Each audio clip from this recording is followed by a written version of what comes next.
Hi fellow assassins, today we have a special video all about Assassin's Creed Unity, and as you saw during E3, Ubisoft showed us some truly mind-blowing videos, and we here at AC Universe we've all been impressed by the trailer and the 2 gameplay demos.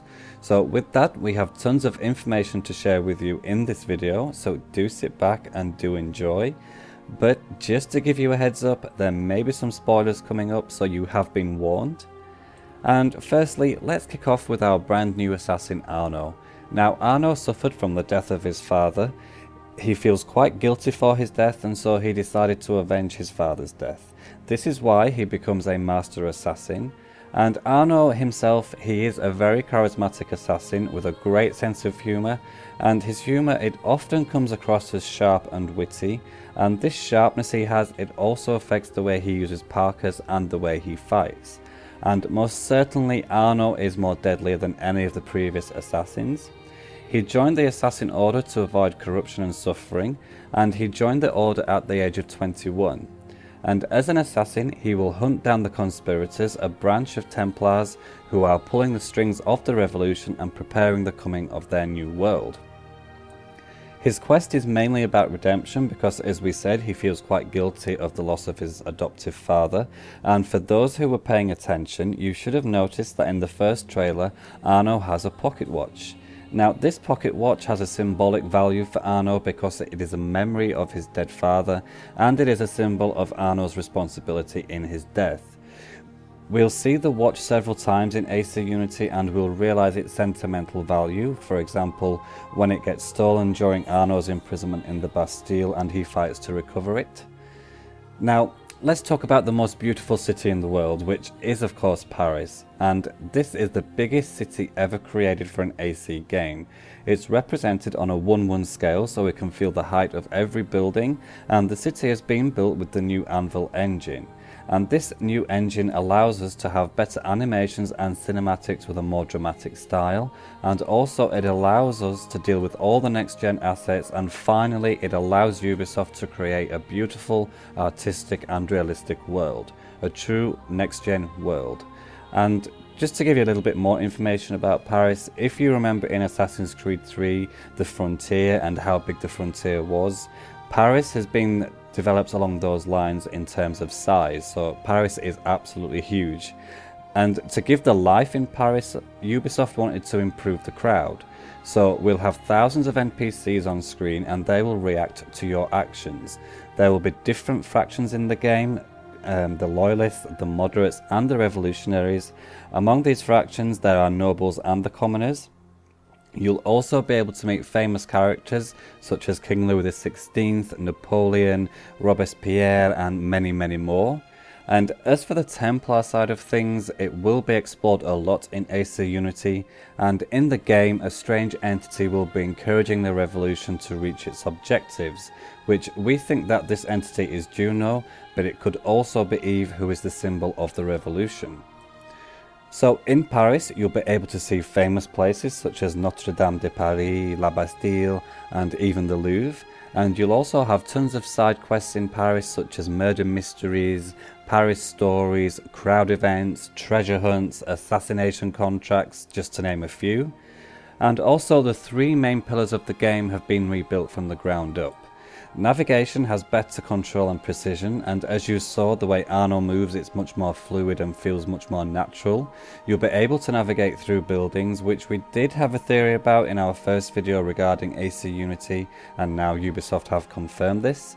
Also you'll be able to explore the catacombs, and the player now goes exactly where he wants. He can park it up or park it down. There's no need to always do a leap of faith. You can simply go down with the parker. And for the combat, the new combat system is based on timing and rhythm. In the previous AC games we couldn't attack all that many enemies at the same time.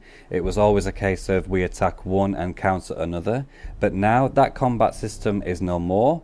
The new combat system, you can attack many enemies at the same time with your attacking, your dodging and your parrying.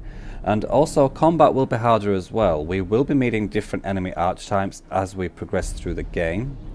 And finally, the stealth. Now we are able to be in a stealth mode by pressing a single button on the controller. In the stealth mode, Arno can crouch so he is more silent and less detectable, and there is also a cover system which will allow you to interact with the environment, and as always, he can hide in the crowds of NPCs. Mission structure has also changed. Missions will no longer have a set structure. In the previous games, you'd be given a defined set of goals which you would achieve, or you'd start over either at the beginning of the mission or at an appropriate checkpoint. But Assassin's Creed Unity introduces something called Adaptive Mission Mechanics, or AMM for short, which is exactly what it sounds like.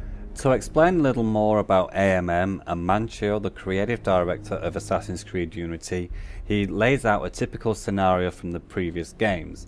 Let's say you're trailing a Templar target, and if you get spotted, that mission might be over, but that is no longer the case. We've opted for a different philosophy where we won't tell you to tail this guy, Amancio says, we'll just maybe tell you to figure out where he is going. That means you can tail your target if you like, and if you get spotted, that tail could turn into a chase. If you lose your target altogether, your goal switches to relocating your target, or if a riot happens to break out and your target is killed, then you can simply walk up to the body and you loot it to say find a letter that tells you where he was supposed to be going. So it really is up to the player to figure out how he's going to do things and how he's going to go about doing things. And of course, there's much more to AMM than just this. It'll never be as simple as choosing the easiest path by, i.e. killing every target and just looting their body, because that could have serious repercussions later on in the game. Let's say if a target has been killed and obviously they end up being missing, maybe in future missions the guards will double up on patrols for the mission, so there is always a risk, and yet the game will always even itself out. Now, let's talk about another big improvement of the game, which is of course the co-op. Everybody's talking about the co-op, and there is no more competitive multiplayer in AC Unity. The co-op mode, it can be played with 2 to 4 players, and you'll have to complete scripted missions which fits into the main storyline. Each of these missions can be played multiple times, tackled in multiple ways, offering a different experience depending on how many of your brotherhood join and how they are customized. In the co-op mode, you'll have many skills that you can unlock, such as picking a lock, metamorphosis, revive and heals, etc. But there is no female assassin in the co-op. The devs did plan to add a female assassin, but they have said that they would have had to create a lot more new animations and many more voice recordings, and it would simply have taken too much time. But nonetheless, the lack of a female assassin is surely not going to have any negative impact on how good Assassin's Creed Unity will actually be. And you also have to know that all the skills you improve on in the single player are also useful in the co-op. For example, a player which has improved his eagle sense in the single player will be able to communicate the position of the guards and targets to his team. And also another player which uses his ability to change his outfit will be able to kill guards silently without being detected, and all of this will allow players to make perfect assassinations, and once you've completed the mission you simply vanish into the crowd. Whether it's in single player or in the co-op, you'll be able to customize your assassin depending on how you like to play. You can customize your weapons, equipment and your outfits, and each time you end a mission you will gain experience points which you can spend in your skills tree. And in your skills tree you have a branch dedicated to stealth, combat and navigation, so it really is up to you and how you like to play. You can also customize your assassin with new tools offering more gameplay opportunities, for example the new smoke bomb. And finally, you also have to know that at any time a friend of yours can join in on a co-op mission, and depending on that mission you'll be able to explore Paris with your friends, ranging from the iconic buildings all the way to exploring the catacombs. And we will end this video with even more good news. The present day storyline is still a part of AC Unity, but for the moment the devs are keeping quiet and they're not quite ready to talk about it, so we will have to wait. All we know is that it will be different from all previous AC games, including Assassin's Creed 4 Black Flag. We do hope you enjoyed this video, and as always, don't forget to like, comment and subscribe to us to get all the latest new information about what will truly be an epic Assassin's Creed game. So until next time everybody, thank you very much for watching and do take care.